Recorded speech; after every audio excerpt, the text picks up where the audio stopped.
Forget fascism. Forget socialism. What if the real threat to American democracy is the tyranny of the elderly?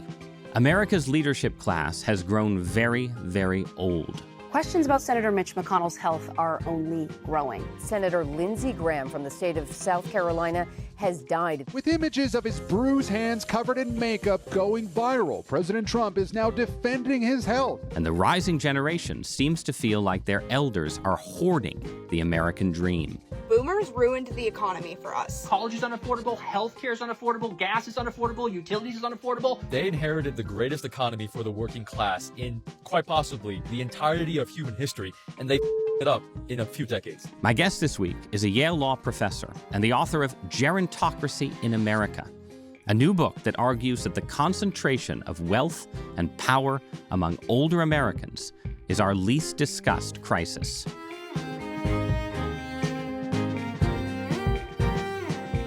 Samuel Moyn, welcome to Interesting Times. Are they interesting, though? I mean, we're going to find out. This Good. Conversation will determine just how interesting people find the Times. But we're going to start with politicians, aging politicians, because right now we are watching Mitch McConnell, formerly the Senate Majority Leader, still an active senator, essentially seem to die in office with various conspiracy theories swirling about whether he is, in fact, already dead. One of the most consequential political decisions of the last decade was Ruth Bader Ginsburg's decision not to retire from the Supreme Court. Nobody on the Supreme Court seems to have learned anything from that. And of course, there was the Joe Biden incident, and there are some people who think that our current president may even be not quite young enough for the job. Start with the psychology of this phenomenon. What do you think is behind the refusal of older politicians and justices and powerful people to retire? Well, I'm surprised you said that Mitch McConnell seemed to die. A lot of us are not sure he is alive. I think there's a deep existential reason to retain power, quite apart from the old saying that power corrupts, and anyone who's powerful wants to keep their power. It's that as we age, we face mortality. The shadow of death hangs over us our entire lives. We're starting in hard. That's we good. are. Well, but I think there's no way to explain the retention of power as we age, except in the face of decline, to deny it. But then there are other reasons. I think we get used to a sense of our significance in our vocation or our job, especially when one's in the news so often, when one is instrumental to making policy. And that's a powerful drug. And it's hard to imagine weaning oneself from it if one doesn't have to. Is there some specific American thing or generational thing, or is this just put any group of human beings in a position of power at 84 years old, and they will be likely to hold it? I think there's something universal, and that's the fear of decline and death, which I think is baked in. I wouldn't want to scapegoat the boomers, who were kind of in the right place at the right time. They benefited from something new, which is that we don't just enjoy long lives, almost all of us, but doctors have succeeded in making us high functioning till near the end. They coined a phrase for it called compression morbidity, saving death for the end, rather than having us decline. And then there are American features that have less to do, I think, with the boomers and much more with the incumbency in office our politicians benefit from. After all, if you look across the water to Western Europe, even though half of humanity lives under political leaders over 70, Western Europeans are generally exempt from it, even though they have lifespans that are as long or in some cases longer than ours. And is that term limits, age? What's the Western European secret? I think that their way of organizing political competition, funding elections,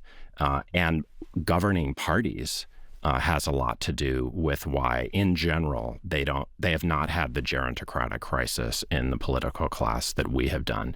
If you're interested in judges, and I'm deeply interested in them, they don't have life tenure, which our Constitution offers and has kind of on principle from the start. And so their judges do have mandatory retirement and often specific age limits. How far does this extend beyond the political realm? And again, especially in the United States, right? Because Mitch McConnell, RBG, Trump and Biden, right? These people are front and center. But do you see the same phenomenon in corporate leadership, in sort of private sector leadership? Absolutely. I think that it turns out that aging politicians are the tip of the iceberg. Part of the reason why politicians are so old in the United States is that the electorate is so old.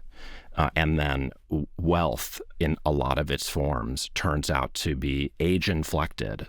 And there's very good data that in spite of the illusion we have thanks to the kind of mythology of Silicon Valley, CEOs in America have been aging, and indeed just in the last bit of time aging rapidly. And we should disaggregate and look at different sectors because of the old adage, write what you know. I do privilege a bit in the book universities, where faculties, especially at elite universities where I teach and you have taught, have aged substantially. I am in my mid-50s. I'm still below How old are you exactly? I think we need an exact I'm 54 years old, okay. 54 and a half. When do you join the gerontocracy? Like, what's the moment? I'm aging gracefully into it, and I have a lot of gerontocratic power awaiting me, which is why I wanted to seize the opportunity while I still identified a bit with, those younger than me, and above all, my own children, to strike a blow against power that I will inherit if I stay around. So what is so bad about this state of affairs beyond the specific desire not to have, someone who's not up to the job, right, in a position of power? But assuming that lots of these older CEOs are still, capable of doing the job, what is the structural problem that this creates for society? So first off, life extension is a miracle, and I don't think you're in favor. Right, I'm in favor of it, especially when it comes to my life. But I do think we should benefit from life extension. Individuals should extend their vocations if that's what they want to do, all other things being equal. And we should benefit as a society from the new lease on life that many of us can expect to have far into the future. But I think there are some drawbacks, a dark side, if you will. One is just the injustice that comes from not fairly organizing a succession process. Most firms have an internal hierarchy, and there are very few people tend to be the old at the apex, and those beneath them, like in the HBO show Succession, are waiting for their time. And I don't think that's good for anyone. Then there's an existential side, which is that maybe we, because of the cult of longevity and the age-old wish for eternal life, are not reckoning with our future.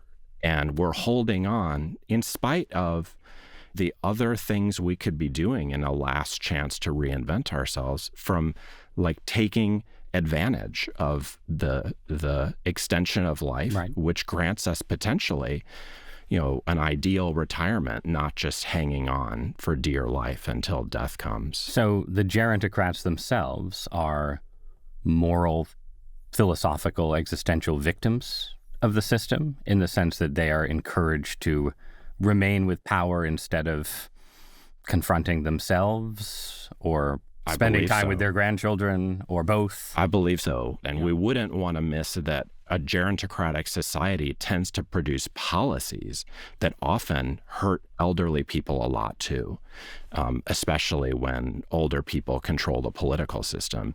So what kinds of policy are you likely to get in a gerontocracy? And we should stipulate, as you said earlier, right, that when we're talking about gerontocracy in politics, we aren't just talking about the power of Mitch McConnell. We're talking about older voters wielding power through older elected representatives.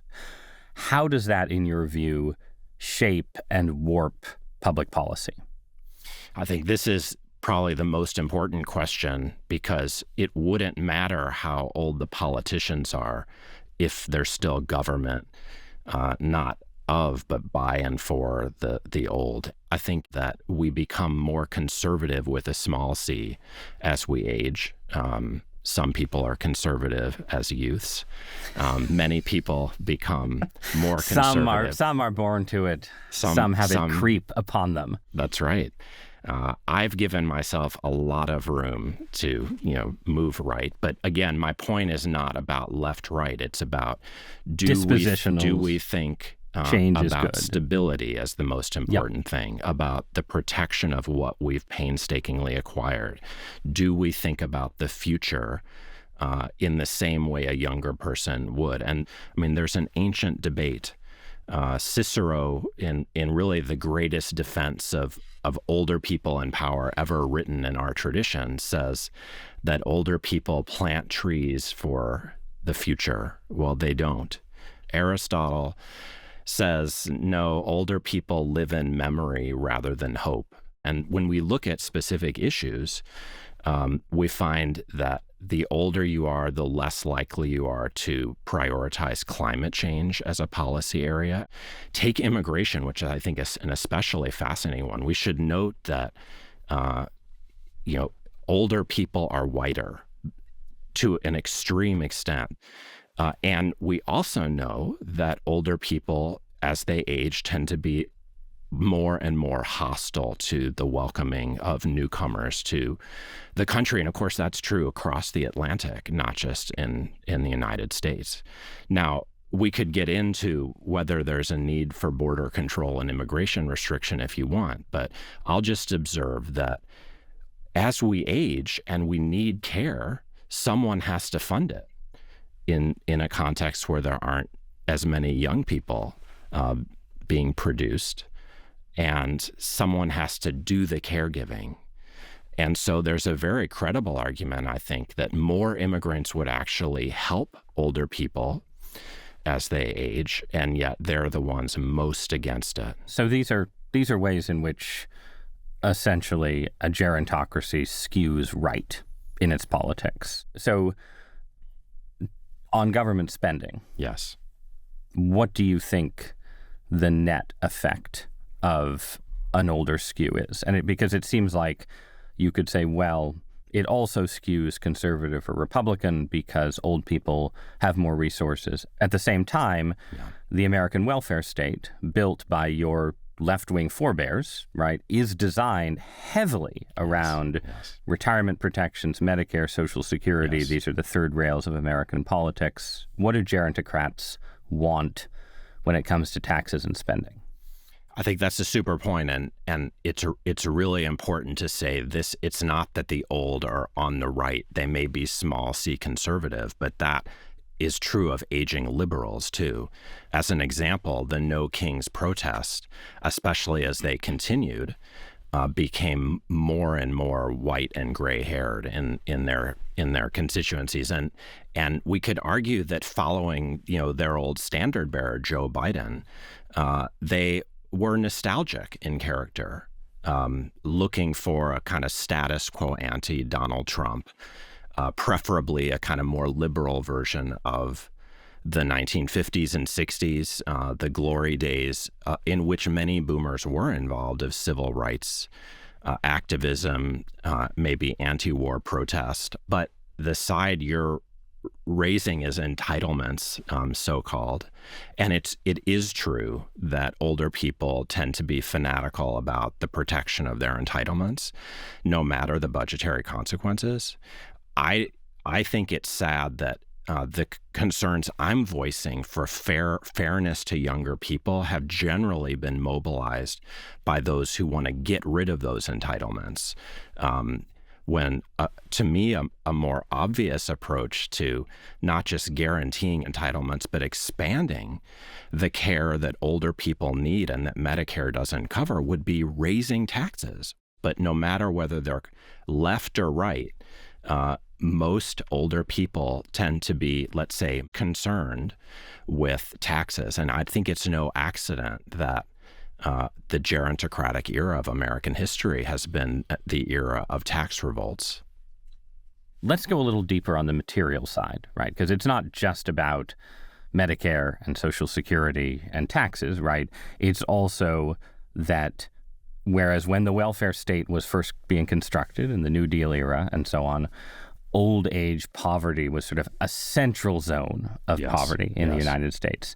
Today, there's still senior poverty, but if you're just looking at, balance sheets, savings, stock portfolio, and home ownership, old people, well, how are they doing? Tell me how they're doing. The fortunes, of older people in our country have radically shifted. Of course, it's true that they were once the worst off, and in part because when we were much more a country that involved physical labor, people were kind of injured out of their jobs and had nothing to turn to. And it's for that reason that Franklin Roosevelt's Social Security Act in 1935 was such a transformative moment. At the same time, it wasn't that costly because there were so few older people, especially living on. And there was an enormous number of able-bodied younger workers who could fund these programs.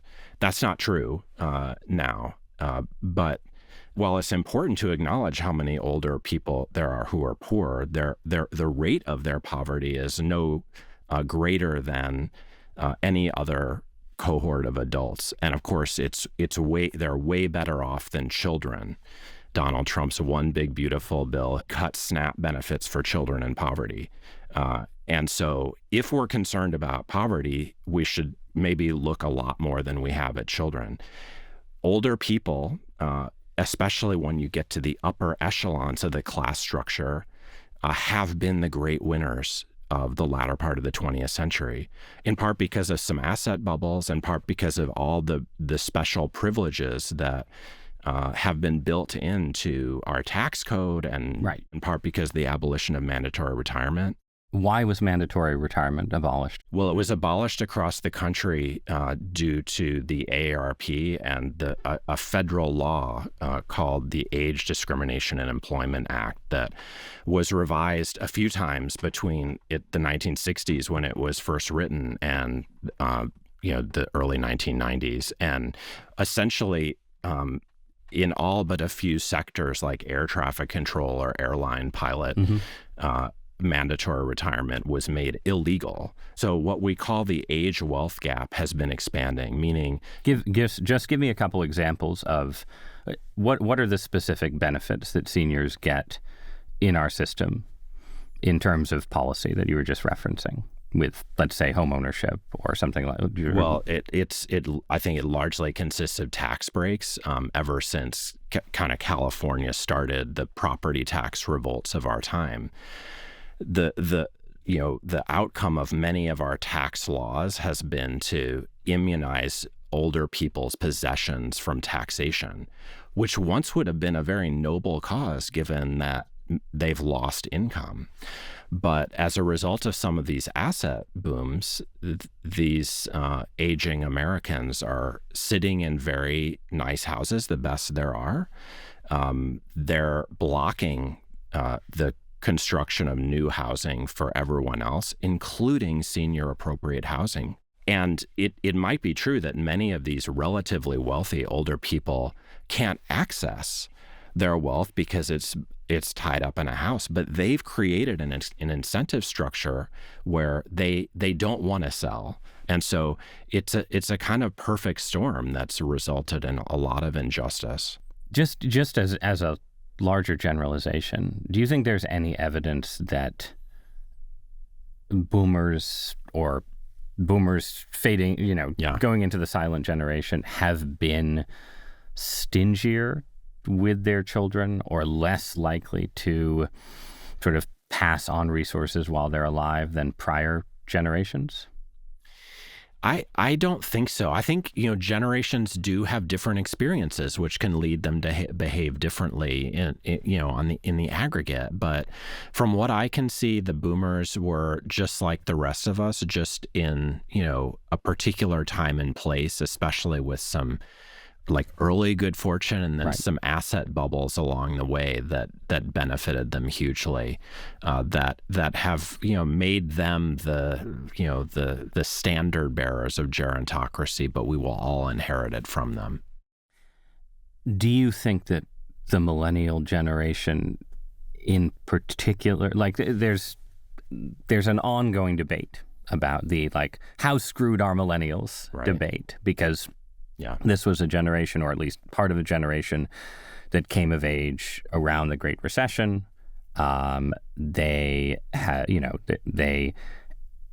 have been the ones most likely to be priced out of certain areas and neighborhoods, the most likely to say, well, I can't get a home in this school district because, homes are too expensive and no one's building new homes and so on. At the same time, there's a lot of countervailing evidence that says, no, if you actually look at sort of overall salaries and overall income and so on, millennials seem to be doing just fine. Where do you come down on that debate? I think some of the trends that we've been talking about have been relaxed or even reversed in the couple of years since the pandemic. But when you look at the broad swath of the past half century, it's staggering how far there's been a shift in wealth upwards to older people. We had a trillionaire for a bit, and I'm not going to say he's old, but if you look at the billionaire class on a worldwide scale, 90% of those people are over 50, 45% are over 70. And I'm not, calling for generational warfare, in part because my nightmare is that millennials will do fine. It's just they're in a waiting game to come into the resources. And our political question has to be about when in life, not just whether you get the resources you need. Do you think that it's just, as a sort of baseline, better for society to have younger people in strong positions of influence, just because, let's say, young people are more creative and dynamic, like people are more likely to figure out the best idea for a new business or understand a new political problem or something else at age 36 than they would be at 56? Is that That's a substantial part of it. If we're interested in why are we stuck, why are we on this timeline, I think we could ask, have we gotten the balance right between the kinds of, gifts that relatively younger people bring to their organizations compared to relatively older ones? And I'd call for balance, since, what psychologists call crystalline intelligence, which is about the kind of, experience and habituation, are wisdom. It can be called wisdom, but then you would need it balanced, especially if you purport to care about creativity, innovation, dynamism, which we ought to in a modern society. Okay. I'm going to save the defense of the gerontocrats for after you give me some prescriptions. Okay. So anyone listening or watching who's waiting to have someone speak up. Remember, I'm a lot older it's coming. than you. It's good. No, I know so be prescriptive. What do we actually do about this? Because you just said you're not calling for generational warfare, but aren't you calling for generational warfare? No, in part out of just the real concern that, as you suggested earlier, unlike the time of the boomers who were rebellious in their youth, even if they paradoxically built a pretty, objectionable world in the end. In the end, we all build a somewhat objectionable world, probably. I don't know. I'm not counting you out or myself. Okay. But I think the distinctive feature of the boomers is that they were very numerous, and they had a chance by kind of coming into power early to shape the world that no successor generation has gotten. And I speak as a Gen Xer. we're the forgotten generation. Our mantra is reality bites, and that was really a reference to, the world at the end of history that we were, in a sense, weren't bequeathed because the boomers hung on. Right. They kept running it. But I guess I would say that it's not just out of that strategic concern that there aren't enough youth who aren't already resigned that I say we need intergenerational solidarity, because again, gerontocracy hurts older people too. And I'm convinced that there are a lot who see that they have hung on and they're part of an unjust structure. And so just as we've had transracial movements to attack racism, we could imagine intergenerational solidarity to think about a better form of succession in American society. Let's say you get this intergenerational solidarity. Give me the anti-gerontocratic agenda. Give me let's say the 3 pillars. Well, so I would just say there are buckets. There are the politicians whom I think we could benefit either from age limits, mandatory retirement for them, or I think better, a way of, with youth quotas of having different age cohorts represented in our political bodies. When it comes to elections, we didn't talk about those, but elections are stunningly old, especially kind of non-presidential elections in our country. So what do you do about that? And there, I think there's a range of fixes, some more modest, like mandatory voting, stopping our practice of punishing young people for mobility or for their inability to leave work as easily as a retiree. I've gotten in some hot water for proposing we consider overweighting the votes of younger people or assigning the youngest eligible voters proxy votes for the unrepresented children of our country. So those are edgy. Why not assign them to those children's parents? Well, because there's a divergence of interest between parents and children. And I think it's likelier that young people, not people who are raising families, will have the best insight into the interests of children. Whereas if you were awarded 5 I think proxy that's votes, daft. I think it's absurd to imagine that a 24-year-old recent college graduate has a better assessment of the interests of my own children than I do.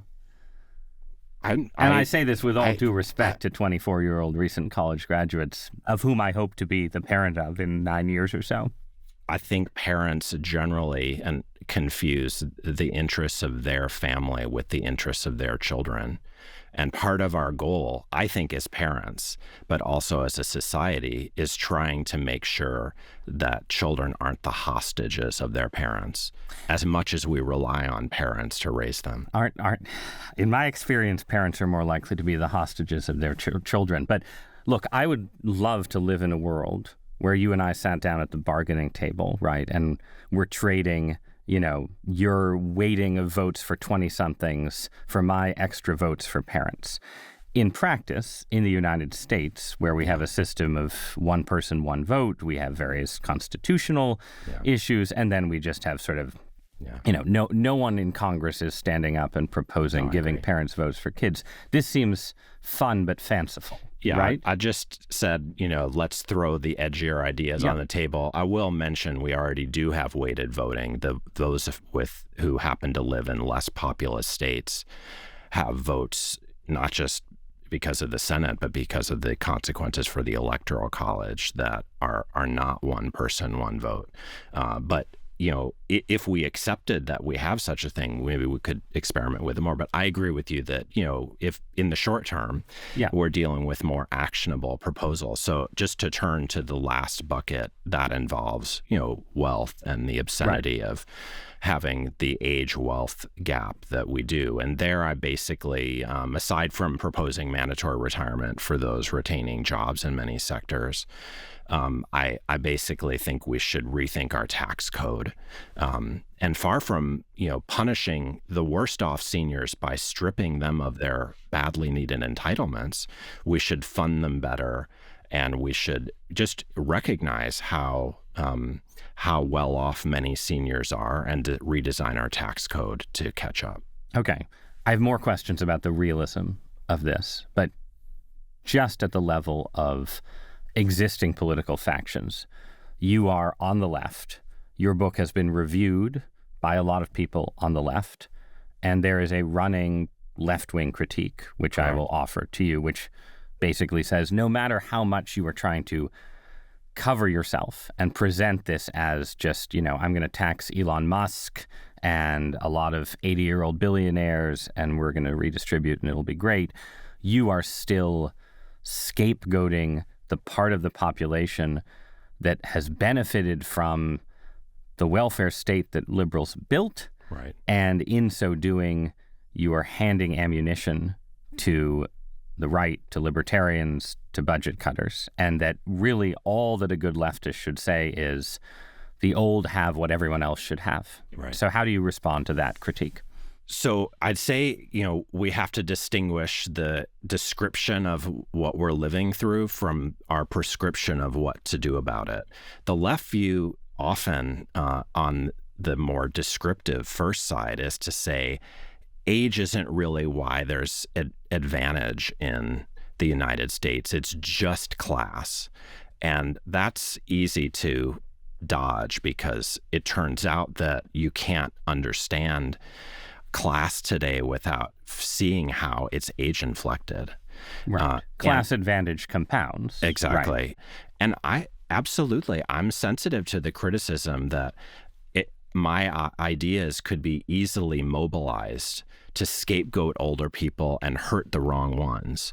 And if that happened, I'd be horrified. But as far as I can see, there's no way out of our quandaries without having an honest, open conversation about this experiment we're running, which is demographic in the first instance. I think we have a chance to, save the really just view that there's intergenerational inequity from those who are abusing it in the name of attacking older people and destroying the welfare state. And I think if we don't talk more about age in politics, we'll have not just misunderstood our situation, we'll have missed the chance to create a new coalition of youth and old. Okay, now I'll speak for the malefactors who would twist your perspective, right?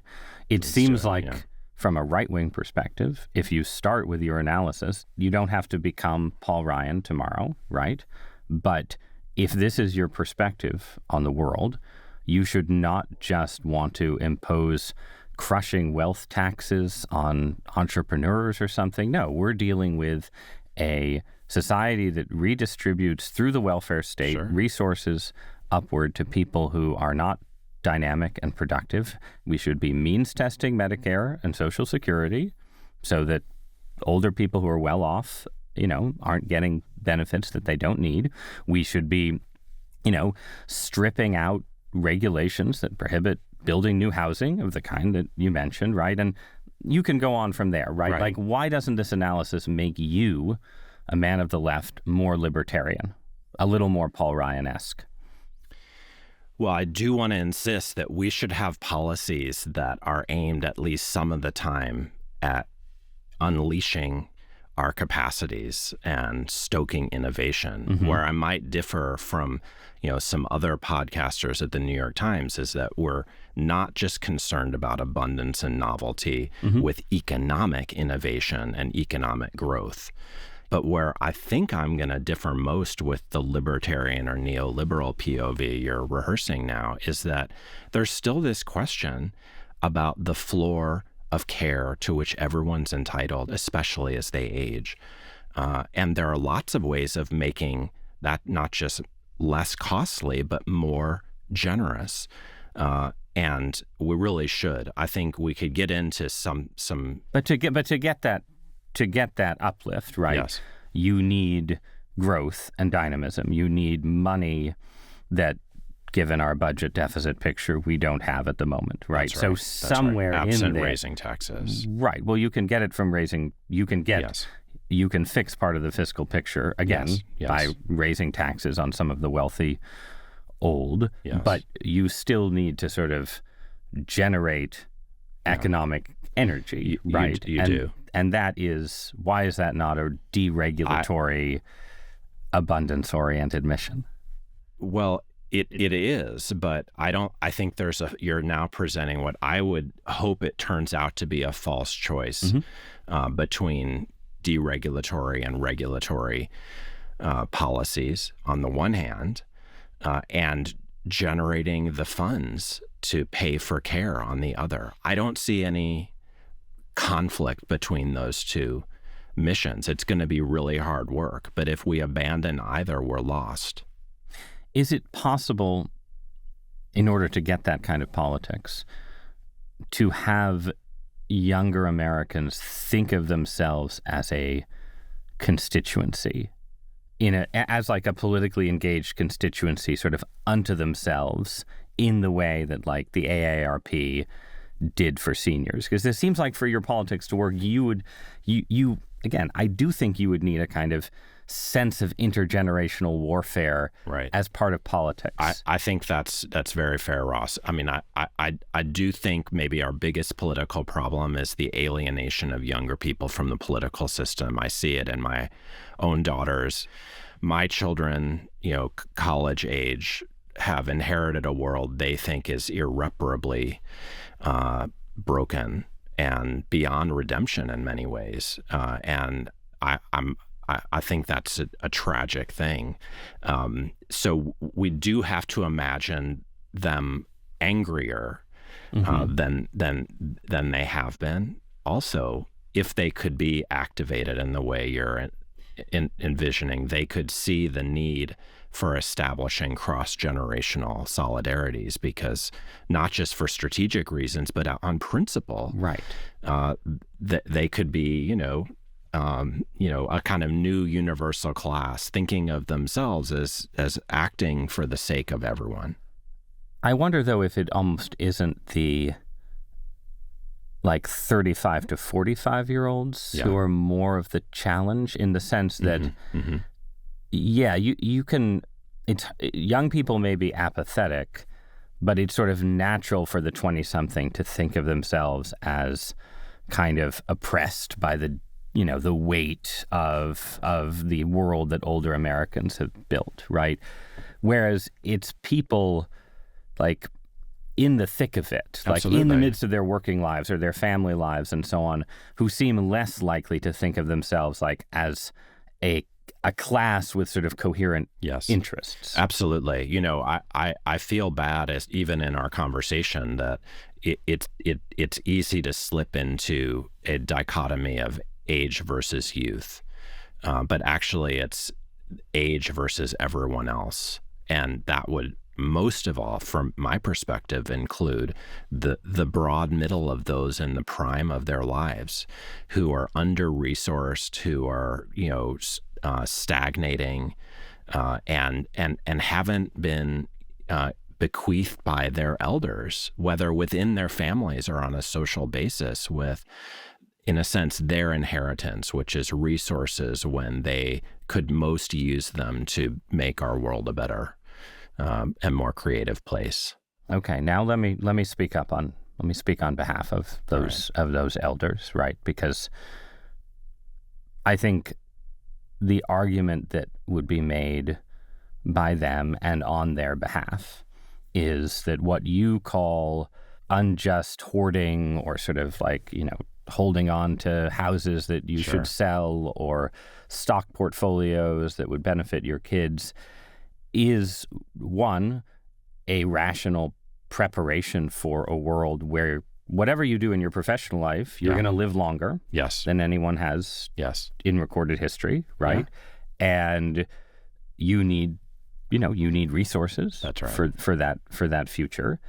Two, in maintaining those resources, aren't you actually in the end reducing certain burdens on your kids, on your middle-aged kids, right? That one of the stories of American life before the 1930s, before Social Security, what happened to old people when they were injured and couldn't work anymore, right? Well, they moved in with their kids. Absolutely. Right? And you had a whole system based on that kind of intergenerational burden sharing that imposed really big burdens on on younger people and workers and so on, right? And now we're in an age where people live a long time, people need long-term care, they need all of these things. And isn't gerontocracy just, planning for that future? Well, there's a lot there. Yeah. I have to, speak on behalf of my elders. And it was a very, moving peroration. I will say that I believe very deeply that we've created a society in which it is rational to hoard because we will live indefinitely long. We know from the pandemic that the state of care to which we're entitled at the end of our lives is horrendous. I mean, horrifying. And it is completely understandable that one would stash away everything one could to avoid that fate. It's also because, as you say, we've moved away from the intergenerational family, which we could revive, but we could also revive intergenerational community. And that also has gone by the boards. There's enormous age segregation in the way we live residentially. Part of the reason is that older people control the best real estate, but also because I think there is a kind of alienation where young people no longer want to support not just their aging parents, but older people in their society generally. And so, on remedies, I think we have to do something culturally to overcome these problems. What to me is not a viable solution is to have older people retain so much that they, in a sense, disinherit the future because they are convinced that they will have to spend down an enormous amount just to survive till the end. But what is the standard of care that you're aspiring towards, right? So like right now, I observe, and I'm sure many people watching and listening have observed the end of life of people who are technically millionaires, yes. right? People, they own a home, it's yes. appreciated, it's worth yes. $1.2 million, whatever, right? And they enter end of life care. And it's not like just sort of yes. Republican grinchiness to say there's a lot of trade-offs here that are not resolved by just taking a tax bracket up a little bit. There are. I look, you've got to be right, and I'm not trying to downplay the immense complication of these policy domains, but we also know there's a lot of rationalization involved in let's call it hoarding. Right. And there are a lot of reasons one has for not pivoting to more intergenerational generosity. And if we just have this fiction that older people are there for the wisdom they have in their heads and not everything they've acquired and are keeping that they should begin to pass on under the right conditions, then I think we haven't really, organized the inevitable succession that our humanity involves very well. Do you think that there's a different kind of attitude towards the old from yes. 40-somethings or 20-somethings that would encourage yes. that kind of attitude in return? Like how should the middle-aged think about their parents that they don't? They're not going to get everyone among the old on their side, but they could deploy some tough love, let's call it that. And it would involve the insistence that you've had your turn and you have a chance to one more time in your life to reinvent yourself. But what you cannot do is deprive the rest of us of our futures or just make us wait until we're old to enjoy resources. But there would also be, I think, some promise there. We provide you care. We make retirement great because neither care nor retirement have been great things for most of them who've been lucky to get them. And so we're just at the beginning, I think, of imagining what an ideal old age could look like. And young people and people in their prime would have to be as committed to it, as invested in making it real. But invested not just at a fiscal level, but at a personal, like. That's right. It would mainly be the resources fiscally of the elders, but Right. It would have to be a participatory project across generations to be real. Okay. Let's end by talking about maybe the starkest alternative to that vision of care, which you touch on in the book, but maybe, gingerly, right? Which is assisted suicide and euthanasia, which are ideas and policies that have themselves gained a lot of ground under conditions of aging populations in North America and Western Europe. Just give me your general views first on assisted suicide. Is it a desirable policy, a human rights victory, something dangerous? What do you think? I think it's a legitimate and noble thing if one, under one's own power and freely, decides to end it. But of course, we would need to understand that in the conditions of our day, where older people often are suffering from depression, a sense of neglect, and prematurely end their lives, let's say, under psychological duress, we would want to make sure that these choices were free. And maybe that's not always the case. Yeah, I'm interested in this because there's sort of a couple of poles here, right, in the euthanasia debate. You have the argument that says that you just made that says if people are making this decision absolutely freely, feeling that, they've lived their life and want to go out on their own terms, that's okay or maybe good.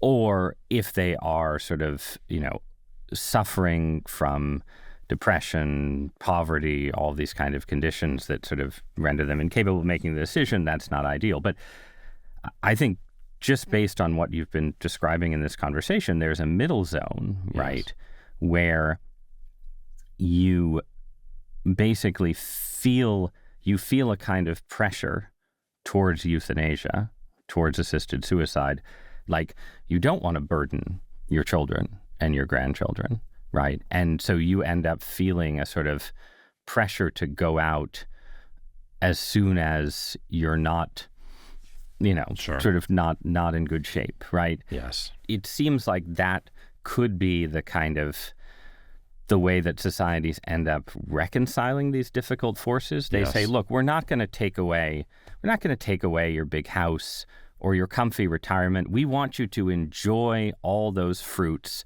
But it's just that when you get to the last 3 years where it's really expensive, then we want you to feel some pressure to exit early. That seems like that's my, I guess it's a dystopian vision, but it just seems like where these lines could intersect.